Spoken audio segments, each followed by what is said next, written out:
Hello, welcome to Revenant Reads. I'm Vin, and today for Book Trek 2022, we're talking about The Romulan Way by Diane, Duane, and Peter Morwood.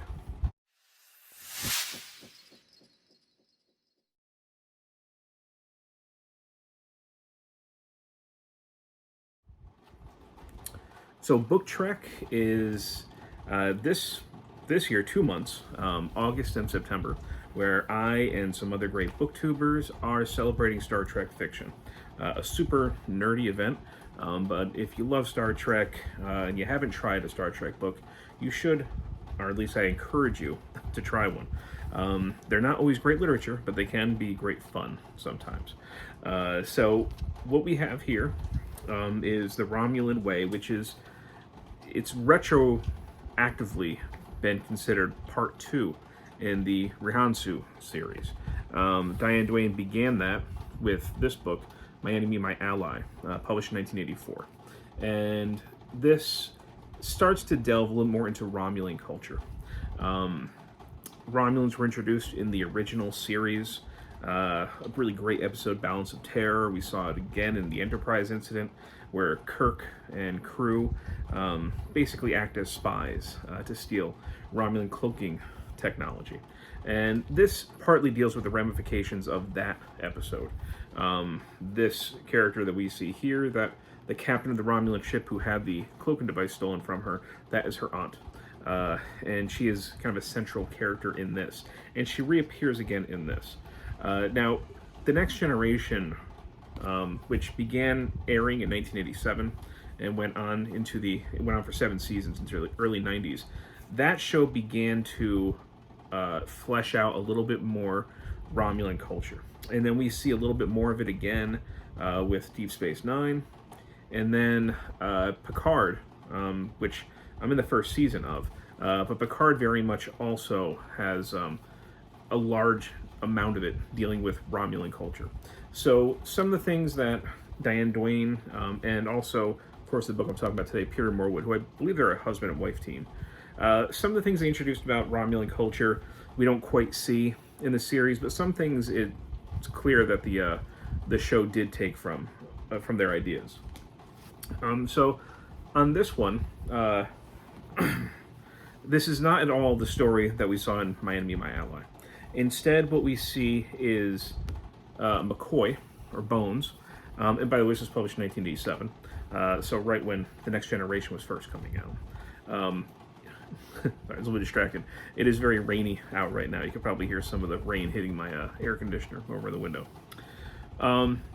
McCoy is on a kind of a large transport ship, supposed to be going to a conference. It ends up being attacked by Romulans, and he basically is taken captive.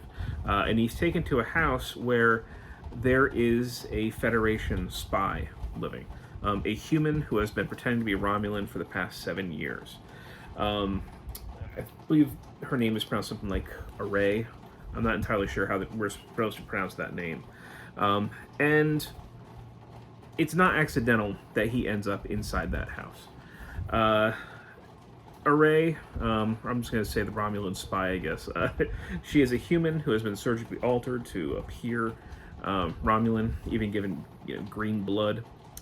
And for about 2 years, they haven't really gotten any reports from her. And they don't know if she's kind of, quote-unquote, gone native in this situation. Now, McCoy finding her is not at all accidental. That's one of the criticisms I guess I have of this book. We end up seeing this kind of escape plan for McCoy. But the very fact that he gets there in the first place is kind of preposterous. Certainly improbable. I would say even preposterous. There are so many variables that could have happened where he would have completely ended up in the wrong place, nowhere near her, on an entire planet full of Romulans. The fact that he ends up in the house in which she is living is preposterous. We see her, now she has been living as a servant, a house servant.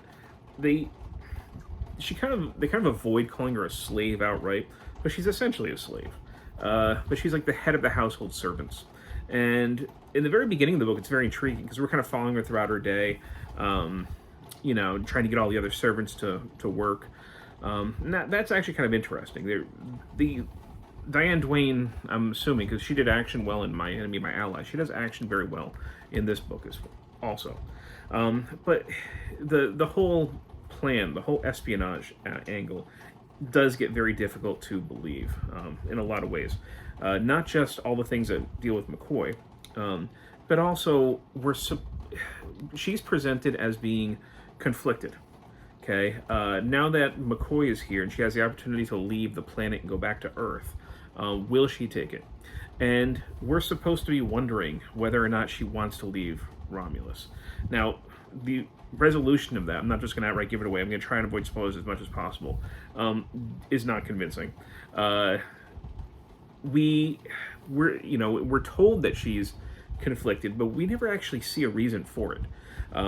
She, after 7 years of being on Romulus, has made no personal connections. She doesn't have a lover, she doesn't have any children.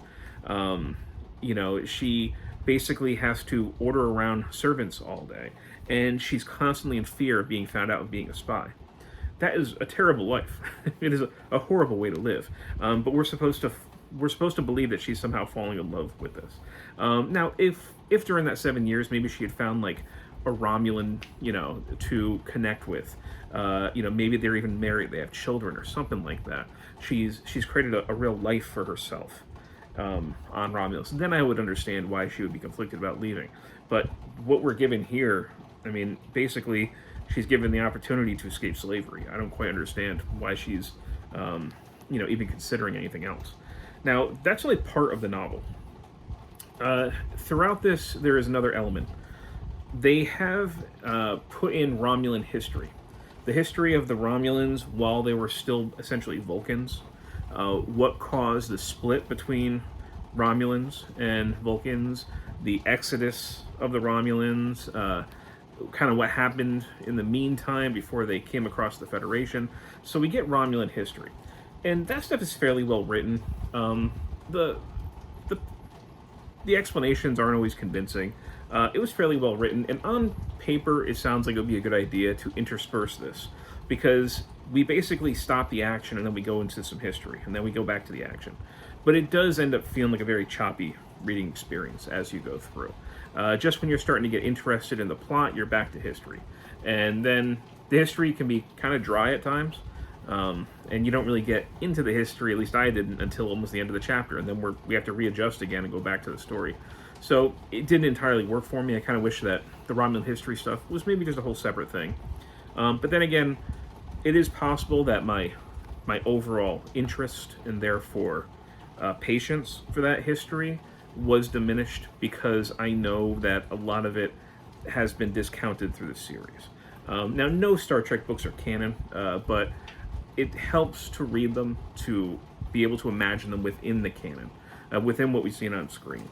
There are some things that we do see out of this that do seem to have carried over into the series, into different iterations of Star Trek. We see talk of how by defectors, especially of Romulus, how they used to be a noble race who honor was incredibly important to them, and that has been lost, Romulus. So we kind of get a sense of that in this. We see the honor being played out, at least. They also do mention in here how Romulans have more than one name, including basically a private name that they only tell to their most trusted, the most trusted people in their lives. That's been carried over into the series. We saw that in Star Trek Picard. But now the Romulans, in Star Trek are much more almost religiously obsessive with obfuscation and layer upon layer of deceit and deception, which we don't see anything like that in this. So overall, it was okay. I wasn't convinced by the resolution. There were certainly aspects of this that I had a hard time swallowing. I said the narrative gets broken up quite a bit by that history, which can be sometimes dry. Duane, like I said, and Peter Morwood, they do write action very well. There are definitely some good scenes in here. It was very promising in the beginning, but I don't think I was really satisfied at the end. So I'm not going to continue this series, the Rihansu series, but I'm glad that I read them. So I had originally read My Enemy, My Ally. That one I had some gripes with a little bit with the plotting, or at least with characters getting along too well when they shouldn't have. But overall, this was a pretty good Trek book. This one, it had a lot of potential.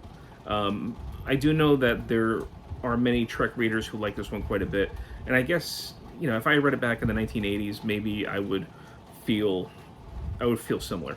Yeah, I would definitely recommend this one. I'm not so sure I'd recommend this one. So, anyhow, those are my thoughts on the Romulan Way.